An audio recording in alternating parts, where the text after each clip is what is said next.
Okay, let's start with the screenshot. Here is where you can really take a snapshot of any window or anything, and you can insert it in Microsoft Word.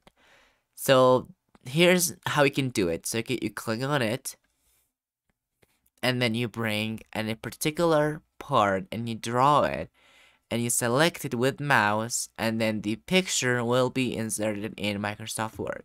So that's about screenshot that you can bring.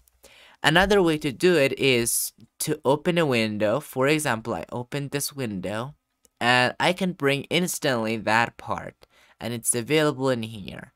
So I can click, and you can see right now that window is really inserted in Microsoft Word.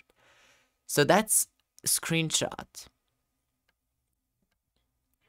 So that's a screenshot. Another way to do it in Microsoft Word is to use snipping tool or shortcut WinKey with Shift and S that I use most of the time in order to teach you some part of Microsoft Word or even Microsoft Windows.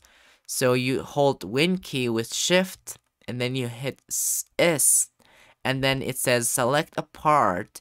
So you select a part and you just leave it, and then it's really captured there.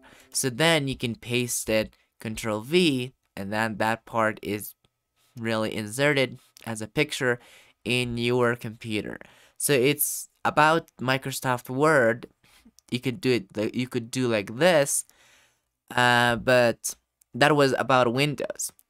Now, if you want a screenshot only from Microsoft Word, from Word, so you open an extra Word and you come in here and then you go to screen clipping and you capture a particular part you wanted in a snipping tool. So that's very easy. So that's about the screenshot and screen clipping of Microsoft Word.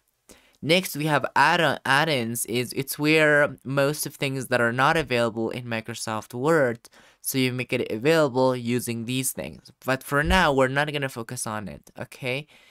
Online video. We can bring online video and we can insert videos from a variety of online resources. So that's about it.